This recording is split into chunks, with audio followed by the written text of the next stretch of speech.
देखिए, हम पिछली क्लास तक पढ़े थे कॉमन टाइप ऑफ फोर्स के बारे में न्यूटन्स लॉ ऑफ मोशन के अंदर। आज हम पढ़ेंगे इक्विलिब्रियम ऑफ बॉडी के बारे में। इक्विलिब्रियम ऑफ बॉडी को हम डिफाइन कैसे करते हैं? सबसे क्वेश्चन तो पहले ये होगा कि बॉडी की इक्विलिब्रियम कैसे हम डिफाइन करेंगे।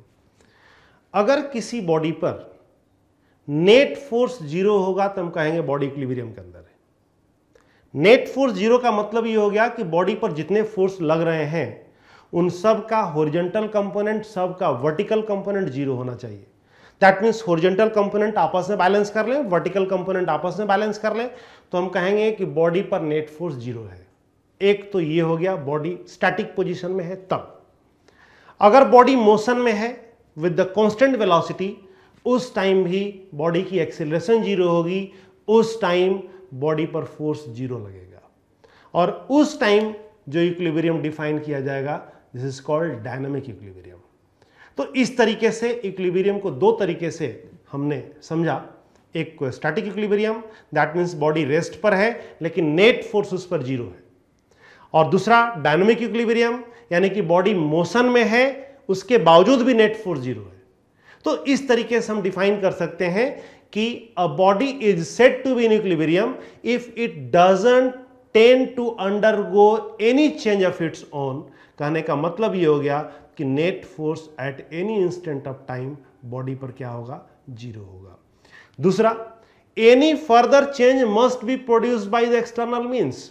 अगर उसके बाद कोई फोर्स लग रहा है तो चेंज हो जाएगा, चाहे वो इक्विलिब्रियम स्टैटिक हो चाहे इक्विलिब्रियम डायनामिक के हो। अगर कोई फोर्स आ गया तो उसमें चेंज आ जाएगा। तो इस तरीके से एक ही बात समझना है इक्विलिब्रियम में कि बॉडी पर नेट फोर्स हमें जीरो करना है। नेट फोर्स जीरो करने के लिए वर्टिकल कंपोनेंट बैलेंस कर देना है, हॉरिजॉन्टल कंपोनेंट बैलेंस कर देना है। इस तरीके से बॉडी पर नेट फोर्स जीरो हो जाएगा। अब देखते हैं कि किस तरीके से नेट फोर्स को हम बैलेंस करेंगे बॉडी के। मान लो कि एक बॉडी ऑरिजिन पर है, मास m है बॉडी का, और ये हमारा एक्स एक्सिस है और ये हमारा वाई एक्सिस है। That means frame of reference. Body को हमने कहां लोकेट कर दिया है? ऑरिजिन के ऊपर लोकेट कर दिया। This is positive X axis, this is positive Y axis, this is negative X axis, this is negative Y axis. एक फोर्स लग रहा है बॉडी के ऊपर इस डायरेक्शन में, ये फोर्स एक्ट कर रहा है बॉडी पर। ये फोर्स F1 है, यहां से ये अल्फा एंगल पर एक्ट कर रहा है। दूसरा फोर्स इस बॉडी पर इस डायरेक्शन में है, ये फोर्स F2 है और ये यहां से बीटा एंगल पर काम कर रहा है। और तीसरा फोर्स अगर हम मान लें ये F3 है और ये एंगल थीटा है। कुछ भी एंगल हो सकता है, अल्फा बीटा थीटा की कुछ भी वैल्यू हो सकती है। डायरेक्शन ऑफ फोर्स कोई जरूरी नहीं कि इधर ही होगा, इधर भी हो सकता है, इधर भी हो सकता है। दैट मीन्स कोई है कि हम वेरिएबल मान करके हम इसको सॉल्व करना चाह रहे हैं कि इक्विलिब्रियम कैसे डिफाइन करेंगे। अभी आपको मैंने बताया कि इक्विलिब्रियम डिफाइन करने का मतलब net upward force net downward force की इक्वल हो गया। That means net horizontal force equal हो जाएंगे तो नेट फोर्स बॉडी पर क्या हो जाएगा? जीरो। इस तरीके से हम कह सकते हैं कि vectorial sum of all the forces acting on the body equal to zero. तो समेशन ऑफ, अगर हम टोटल फोर्स लिखना चाहें, टोटल फोर्स का सम ये जीरो होगा। इसका मतलब कि force F1 plus force F2 plus force F3 zero होगा, क्योंकि इस बॉडी के ऊपर इस तीन फोर्स के अलावा कोई फोर्स नहीं लग रहा अभी इस कंडीशन में। तो अभी हमने कहा कि इन फोर्सेस का x component and y component क्या हो जाएंगे? बैलेंस हो जाएंगे। तो इस हालात में हम कह सकते हैं कि समेशन ऑफ x कंपोनेंट भी जीरो होना चाहिए। दिस इंप्लाइज F1 का x कंपोनेंट प्लस F2 का x कंपोनेंट प्लस F3 का x कंपोनेंट भी जीरो होना चाहिए इस हालात में। नाउ उसी तरीके से मैंने अभी कहा आपको कि y कंपोनेंट ऑफ फोर्स भी जीरो होना चाहिए। इसका मतलब कि summation of y component of force equal to zero, this implies F1 का y कंपोनेंट प्लस F2 का y कंपोनेंट प्लस F3 का y कंपोनेंट भी 0 होना चाहिए। तो अगर इस कंडीशन को बॉडी फुलफिल कर रही है, इसका मतलब हम यह कहना चाह रहे हैं कि बॉडी पर नेट फोर्स अभी 0 है और इस टाइम जो बॉडी की इक्विलिब्रियम डिफाइन की जाएगी that is your static equilibrium. यानी कि हम यहां से अब कह सकते हैं कि बॉडी की इक्विलिब्रियम दो तरह से डिफाइन की जाती है।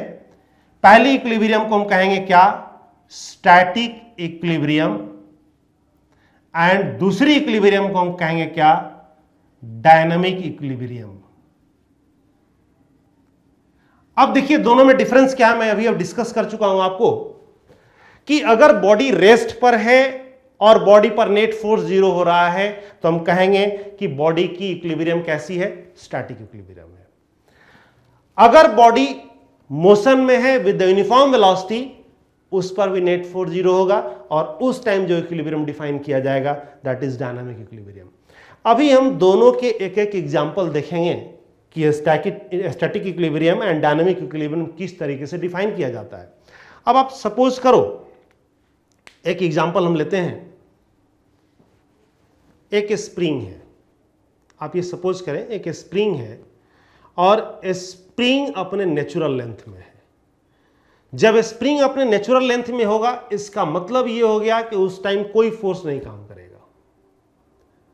जैसे ही उसके ऊपर आप लोड पुट करेंगे, लोड पुट करने का मतलब क्या हो गया कि स्प्रिंग कंप्रेस्ड होगा और तब तक कंप्रेस्ड होगा जब तक कि स्प्रिंग फोर्स उस लोड को बैलेंस नहीं कर ले। उस हालात में बॉडी पर नेट फोर्स 0 हो जाएगा और तब हम कहेंगे उस टाइम इक्विलिब्रियम को स्टैटिक इक्विलिब्रियम। जैसे देखिए अभी इसको हम जरा सा एग्जांपल डायग्राम के थ्रू समझ पाए तो ज़्यादा बेटर होगा। अगर ये स्प्रिंग है, नेचुरल लेंथ में है अपने स्प्रिंग, दैट मीन्स ये लेंथ L0 है और इस हालात में स्प्रिंग फोर्स 0 है क्योंकि स्प्रिंग पर कोई हमने लोड नहीं दिया। अभी मैंने बताया कि स्प्रिंग के ऊपर हम जैसे ही लोड देंगे उस लोड के कारण स्प्रिंग क्या होगा? कंप्रेस्ड होगा और जब स्प्रिंग कंप्रेस्ड होता है तो बॉडी को पुश करता है। हमने पढ़ा था पिछली क्लास में, जब स्प्रिंग स्ट्रेच होता है तो बॉडी को पुल करता है अपने नेचुरल लेंथ में आने के लिए। तो यहां से हम देखें सेकंड एग्जांपल के अंदर, सेकंड एग्जांपल में स्प्रिंग यही है, this is the natural length, लेकिन अब बॉडी को रखने के कारण स्प्रिंग कंप्रेस्ड हो गया है। जब स्प्रिंग कंप्रेस्ड हो गया है, अब आप देखें ये इतना है कंप्रेशन x इस स्प्रिंग के अंदर। स्प्रिंग वही है लेकिन अब कंप्रेस हो गया। स्प्रिंग कंप्रेस्ड हो गया तो स्प्रिंग इस बॉडी पर फोर्स लगाएगा, pushing force, and that force upward direction में पुश करेगा बॉडी को। इसको हम कहेंगे स्प्रिंग फोर्स। तब तक ये बॉडी कंप्रेस होती रहेगी जब तक कि ये स्प्रिंग फोर्स लोड को बैलेंस नहीं कर ले। जैसे ही स्प्रिंग फोर्स इसके लोड को बैलेंस कर लेगा वैसे अगेन इस बॉडी पर नेट फोर्स क्या हो जाएगा? 0। यानी तब कहेंगे कि इन स्टैटिक इक्विलिब्रियम क्या होगा? तो spring force is equal to gravitational force. तब हम कहेंगे कि net force acting on the body क्या होगा? 0 होगा। अब हम देख रहे हैं डायनामिक इक्विलिब्रियम का एक एग्जांपल, तब हम समझ पाएंगे कि आखिर डायनामिक इक्विलिब्रियम भी कैसे, इसमें भी नेट फोर्स बॉडी पर 0 होता है। अब हम देखेंगे कि डायनामिक इक्विलिब्रियम का एग्जांपल किस तरीके से सेट करते हैं। मान लीजिए कि एक मैन एक बॉडी को रफ सरफेस पर पुल कर रहा है with the help of rope, with the help of string. ये एक बॉडी है और इस बॉडी को मैन पुल कर रहा है with the help of string. इस तरीके से खींच रहा है at an angle theta. That means इस थ्रेड के अंदर जो टेंशन होगा इस पॉइंट पर इस डायरेक्शन में होगा क्योंकि बॉडी पुल हो रही है। और यहां पर वेट नीचे लगेगा, इस पर बॉडी पर एक रिएक्शन लगेगा ग्राउंड का जिसको बोलते हैं नॉर्मल रिएक्शन, और एक जब सरफेस रफ है तो इस बॉडी पर फ्रिक्शन भी लगेगा पीछे की तरफ। एग्जाम्पल है कि a body is pulled by a man on the rough surface with the constant velocity, that means इसकी velocity constant है। अब जरा देखिए इसको हम कैसे फ्री बॉडी डायग्राम के तहत इसको हम दिखाते हैं। इस बॉडी के ऊपर कौन कौन से फोर्स हैं अगर हम देखें तो इस बॉडी पर एक फोर्स है इस डायरेक्शन में टेंशन, ये फोर्स हो गया। हॉरिजॉन्टल से थीटा एंगल पर है ये फोर्स। एक फोर्स नॉर्मल रिएक्शन है,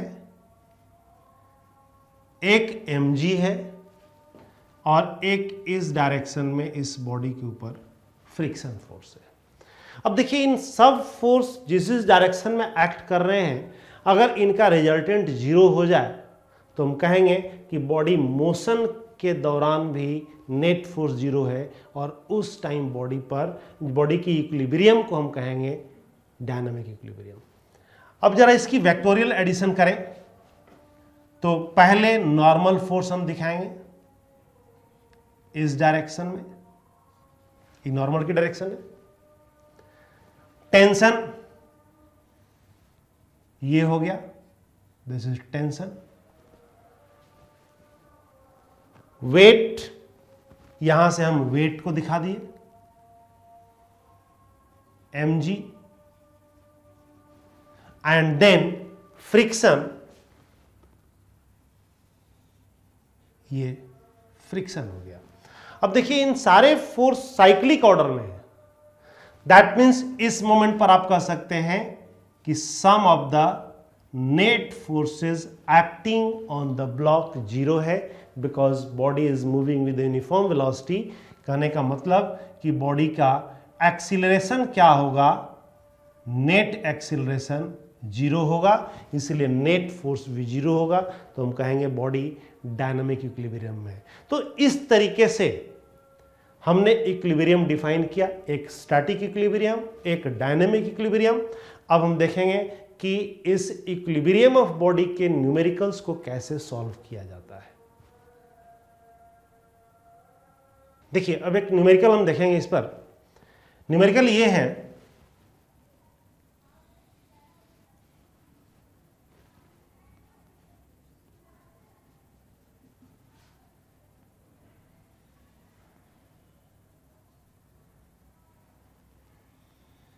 यहां से स्ट्रिंग लगा है, दो स्ट्रिंग, और ये दोनों स्ट्रिंग एक सीलिंग से अटैच है, एक वॉल से अटैच है,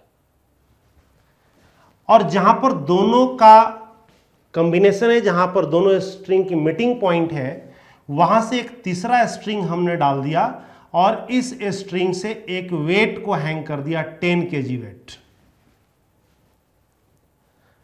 ये एंगल दे रखा है 60 डिग्री। आपको फाइंड क्या करना है, इस सेक्शन ऑफ स्ट्रिंग का नाम दे दें आप ए बी और ये C. Find tension in the string A B and tension in the string B C, ये हमें फाइंड करना है। गिवन डाटा क्या है, ये थीटा दिया हुआ एंगल, ये 10 kg का मास दे रखा है, हमें दोनों स्ट्रिंग में टेंशन बताना है कितना होगा। अब आप देखें, अगर इसको हम सॉल्व करेंगे तो पहले किस तरीके से रिजॉल्व करेंगे। इस पॉइंट पर एक टेंशन इस डायरेक्शन में होगा, एक टेंशन इस डायरेक्शन में होगा। इस टेंशन को हमने T1 मान लिया, और आपको मैंने पिछली क्लास में बताया था कि स्ट्रिंग में नेट सेक्शन, एक स्ट्रिंग के नेट सेक्शन के अंदर नेट टेंशन जीरो होता है। अब देखिए यहां पर टेंशन हमने एज्यूम कर लिया T2, यहां भी T2 होगा। इस T2 के दो कंपोनेंट डिफाइन किए जाएंगे, क्योंकि ये 60 है तो ये भी कितना होगा, 60 होगा। तब इस T2 के दो कंपोनेंट आएंगे, एक कंपोनेंट इस डायरेक्शन में होगा, दिस इज T2 cos 60, एक कंपोनेंट वर्टिकल डायरेक्शन में होगा, दिस इज T2 sin 60। अब देखिए ये बॉडी इक्विलिब्रियम में तभी होगी या पूरा सिस्टम इक्विलिब्रियम में तभी होगा जबकि इस पॉइंट पर जहां पर स्ट्रिंग के सारे ज्वाइंट हैं इस जगह पर नेट फोर्स जीरो हो जाए। नेट फोर्स जीरो तभी होगा जब वर्टिकल फोर्स इस बॉडी के वेट को बैलेंस कर ले, that means 100 Newton. Horizontal force इस स्ट्रिंग में टेंशन को बैलेंस कर ले, तो net force on the section of the string in the given diagram क्या हो जाएगा, जीरो। देखिए इसको कैसे लिखेंगे, तो सबसे पहले हॉरिजॉन्टल फोर्स को बैलेंस करें, T1 is equal to T2 cos 60 because net horizontal direction का फोर्स हमने बैलेंस किया है। जैसा कि मैंने अभी थ्योरी में देखा था कि सिग्मा fx जीरो करने का मतलब x कंपोनेंट का फोर्स का एडिशन जीरो, तो लिखेंगे क्या, T2 cos 60 minus T1 is equal to zero, that means T1 equal to क्या हो गया, T2 cos 60। पहली इक्वेशन cos 60 की वैल्यू पता है हमें कितना, 1/2, तो ये हो जाएगा T2/2। तो इस जगह से हम T2 को क्या लिखेंगे, 2T1। हमारे पास T1 T2 में रिलेशन आ गया। अब हम देखें वर्टिकल कंपोनेंट बैलेंस करके, क्योंकि हमें फॉर्मूला पता था sigma Fy equal to zero, तो सिग्मा Fy का मतलब ये हो गया T2 sin 60 minus 100 equal to zero, that means T2 sin 60 equal to 100 Newton.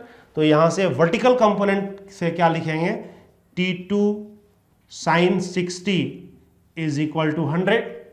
This implies T2 कितना हो गया, तो 2T1 sin 60 हो जाएगा √3/2 इक्वल टू 100। अब देखिए 2 से 2 कैंसिल हो गया, दैट मीन्स T1 की वैल्यू कितनी हो गई, तो 100/√3 न्यूटन। हमें इसको सॉल्व करके T1 मिल गया। T1 और T2 में रिलेशन दिया हुआ है, तो इस जगह से क्या लिखेंगे, इस इक्वेशन से अगर इसको इक्वेशन 1 मान लें तो हम यहां पर लिखेंगे कि फ्रॉम इक्वेशन 1 क्या होगा, तो T2 is equal to twice of T1 यानी twice of 100/√3, this is equal to 200/√3 newton. तो इस तरीके से हमने देखा कि इक्विलिब्रियम के लिए T1 की वैल्यू कितनी आ गई, 100/√3 न्यूटन, एंड T2 कितना आ गया, 200/√3 न्यूटन। इस डायग्राम में यहां पर T1 टेंशन है, यहां पर T2 टेंशन है, और इस तरीके से हम सॉल्व करते हैं। कभी भी इक्विलिब्रियम ऑफ बॉडी का क्वेश्चन सॉल्व करना है, एक ही उपाय होना चाहिए हर जगह, sigma Fx equal to zero and sigma Fy equal to zero. कहने का मतलब x कंपोनेंट बैलेंस कर दो, y कंपोनेंट बैलेंस कर दो, अपने आप इक्वेशन आ जाएगा। दो इक्वेशन सॉल्व करेंगे, आपके सामने जो वेरिएबल्स फाइंड करने हैं वो निकल के आ जाएंगे। एक और न्यूमेरिकल देखते हैं। इस पर न्यूमेरिकल है कि सीलिंग से हमने 2 स्ट्रिंग अटैच किया है एक बॉडी को हैंग करने के लिए। एक स्ट्रिंग ये हो गया, एक स्ट्रिंग ये हो गया। ये 2 स्ट्रिंग हमने यूज किया है इस 1 kg के मास को हैंग करने के लिए। यहां पर 1 kg का मास हैंग हो गया इस तरीके से।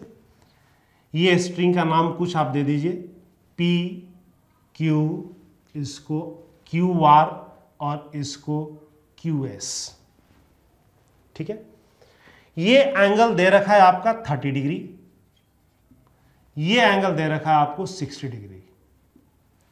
हमें बताना है tension in PQ string and tension in QR string क्या होगा। फाइंड क्या करना है, तो TPQ that means tension in string PQ, and find करना है TQR that means tension in string QR।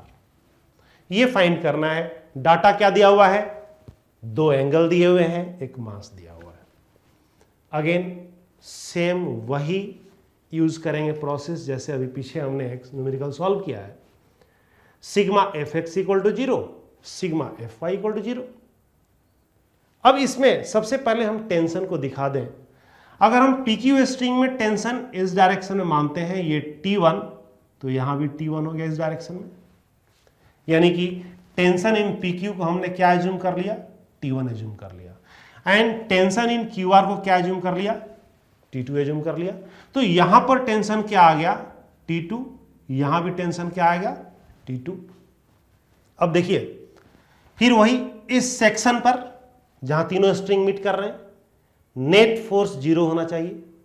Net force 0 का मतलब कि अगर देखें कंपोनेंट रिजॉल्व करें इस जगह पर फ्रेम ऑफ रेफरेंस लेकर के, कंपोनेंट रिजॉल्व करने पर हमें पता चल जाएगा कि net F X net F Y कैसे 0 हो रहा है। T2 के दो कंपोनेंट होंगे, ये एंगल भी 60 हो जाएगा आपका, इधर हो जाएगा T2 cos 60, इधर हो जाएगा T2 sin 60। अगेन ये 30 है तो ये भी एंगल 30 हो जाएगा, इधर हो जाएगा हमारा T1 cos 30 और इधर हो जाएगा T1 sin 30। नीचे फोर्स कितना लग जाएगा जी, 10 न्यूटन का। अब देखिए हमारे पास में सारे एक्स डायरेक्शन सारे वाई डायरेक्शन के फोर्सेस मिल गए। हमें करना क्या है, पहले स्टेप के अंदर जो पहला स्टेप है, सिग्मा एफ एक्स को 0 करना है। सिग्मा एफ एक्स 0 करने का मतलब ये हो गया कि T1 cos 30 equal to T2 cos 60। तो पहली इक्वेशन में क्या हो जाएगा, T1 cos 30 is equal to T2 cos 60। अब देखिए T1 cos 30 होता है √3/2, T2 cos 60 होता है 1/2। तो इस तरीके से 2 कैंसिल हो गया, तो T2 आ गया कितना, √3T1। ये आ गया हमारा T2 की वैल्यू। T2 T1 के फंक्शन में मिल गया। अगेन सेकेंड स्टेप में क्या करना है, तो सिग्मा एफ वाई को 0 करना है। सिग्मा एफ वाई को 0 करने का मतलब कि नेट अपवर्ड फोर्स 10 न्यूटन को बैलेंस कर लेगा। नेट अपवर्ड फोर्स कितना हो गया, तो T1 sin 30 plus T2 sin 60 is equal to 10। अब देखिए इस जगह पर T2 की वैल्यू √3T1 पुट कर देंगे यहां पर, तो T1 sin 30 हो गया 1/2 प्लस T2 हो गया √3T1 sin 60 होता है √3/2 इज इक्वल टू 10।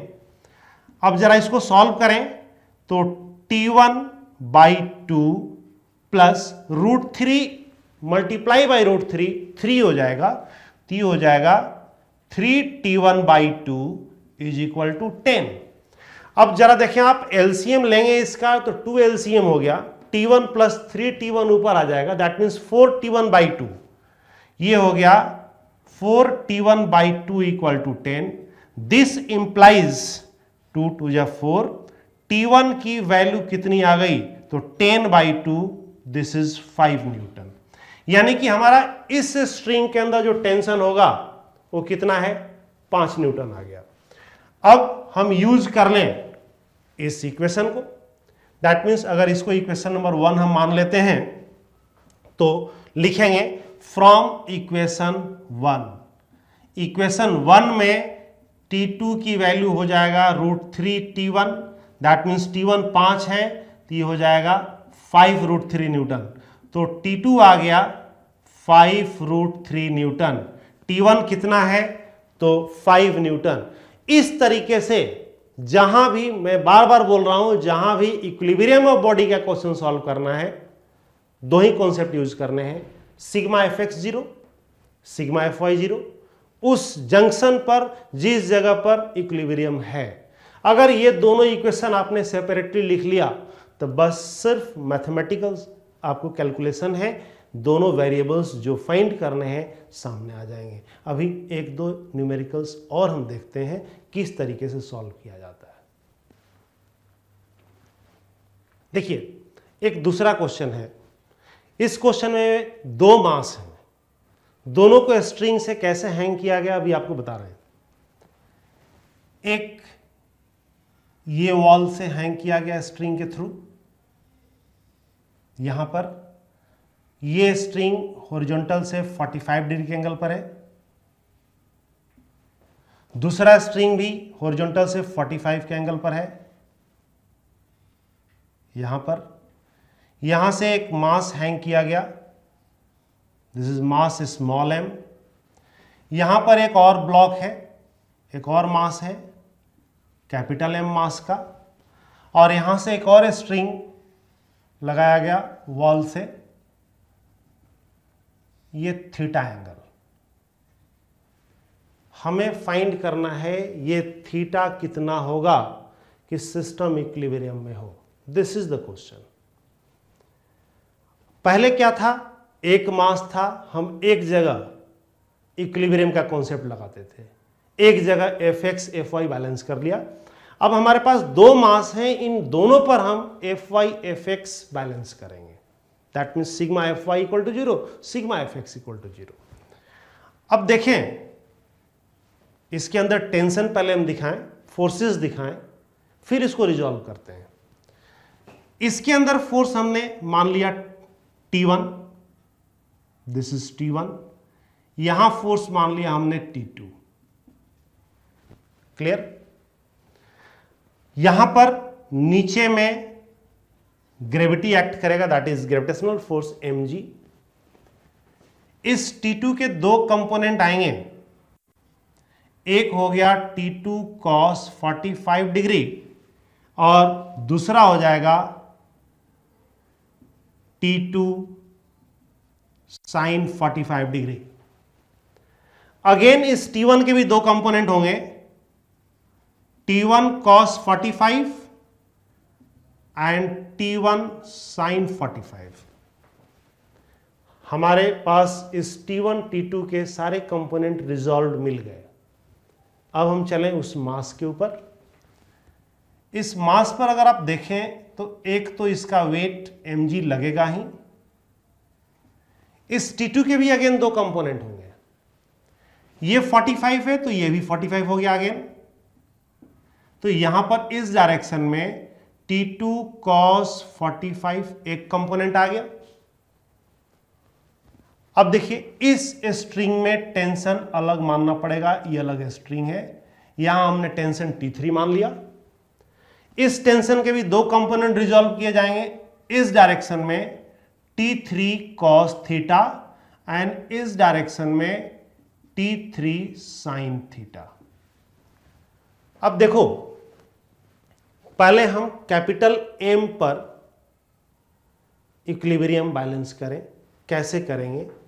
तो कैपिटल M की इक्विलिब्रियम अगर हम लिखें तो लिखेंगे T3 cos theta is equal to T2 cos 45 degree.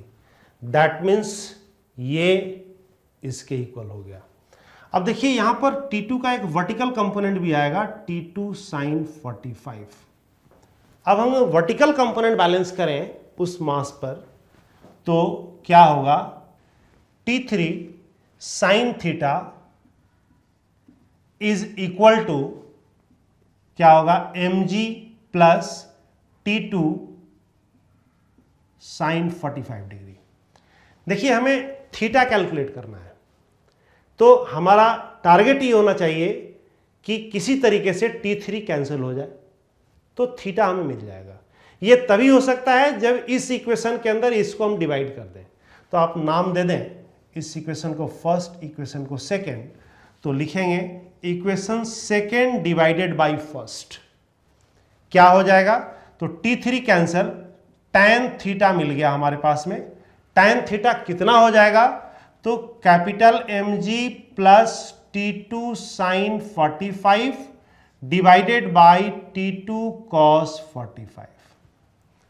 अब देखिए इंडिविजुअल डिवाइड कर दे तो क्या रिलेशन आएगा, this is equal to mg by T2 cos 45 होता है 1/√2, दैट मीन्स ऊपर अगर हम √2 लिख दें या 1/√2 यहीं पर लिख दें, कोई प्रॉब्लम नहीं, प्लस T2 कैंसल और sin 45/cos 45 हो गया 1, दैट मीन्स tan 45 आ गया, tan 45 की वैल्यू कितनी हो गई 1। तो यहां से इसको हम लिख सकते हैं 1 plus √2mg divided by T2। अब देखिए इसको इक्वेशन थर्ड हम एज्यूम करते हैं, क्योंकि tan थीटा अभी भी हमारा डिपेंडेंट फिजिकल क्वांटिटी के टर्म में है और ये T2 है, यानी किसी तरीके से आपको T2 को सॉल्व करना है, तभी जाकर के आप वैल्यू यहां पर पुट करेंगे तो आपका थीटा आएगा। T2 सॉल्व करने के लिए हम आ जाएं इस m मास की इक्विलिब्रियम के लिए। तो m मास की इक्विलिब्रियम के लिए अगर लिखते हैं तो क्या लिखेंगे, T1 cos 45 equal to T2 cos 45, that means fx equal to 0 करेंगे। तो इस जगह पर अगर हम सिग्मा fx 0 करें तो क्या मिल जाएगा, T1 T2 के इक्वल मिल जाएगा, क्योंकि cos 45 आपका कट जाएगा। वर्टिकल कंपोनेंट अगर देखें, सिग्मा fy को 0 करें तो इस हालात में क्या मिलेगा, T1 sin 45 plus T2 sin 45 equal to mg। तो यहां पर sin 45 कॉमन ले लेंगे तो आपका आ जाएगा T1 प्लस T2 sin 45 हो जाएगा 1/√2 is equal to mg। Clear. अब देखिए हमें T1 T2 के इक्वल पता है, हमें यहां पर T2 इंसर्ट करना है, तो टारगेट ये होना चाहिए कि इस इक्वेशन से हमें T2 मिल जाए। तो उसके लिए हम क्या करें, T1 in the function of T2 हम यहां पुट कर रहे हैं, तो ये हो जाएगा T1 equal to T2 put करेंगे तो T2 प्लस T2 2T2 हो गया, तो twice T2 is equal to √2m into g. तो T2 की वैल्यू कितनी हो जाएगी, तो √2mg/2, दैट मीन्स √2mg/2। ये T2 मिल गया हमें। अब इस T2 की वैल्यू अगेन इक्वेशन थर्ड में इंसर्ट कर दें तो tan थीटा मिल जाएगा। तो लिखेंगे यहां पर फ्रॉम इक्वेशन थर्ड क्या हो गया, तो tan theta is equal to 1 plus √2 capital mg divided by T2 कितना हो जाएगा, तो √2 स्मॉल mg डिवाइडेड बाई 2 चला गया ऊपर, √2 से √2 कैंसिल हो गया एंड g से g कैंसिल हो गया। अब क्या लिख सकते हैं इस जगह पर, इसको लिखेंगे 1 plus 2 capital M by small m। Therefore theta कितना हो जाएगा, तो tan inverse 1 plus 2 capital M by small m। तो इस तरीके से हमारे पास अननोन डाटा जो थीटा फाइंड करना था वो हमने फाइंड कर लिया। तो हर जगह देखिए इन सारे सिचुएशंस में जितने हमने न्यूमेरिकल कराए, सब सिचुएशन में एक ही कॉन्सेप्ट यूज हो रहा है। जैसा कि मैंने स्टार्टिंग में बताया, concept of equilibrium of body का मतलब क्या होता है कि नेट एक्स डायरेक्शन का फोर्स 0, नेट वाई डायरेक्शन का फोर्स 0।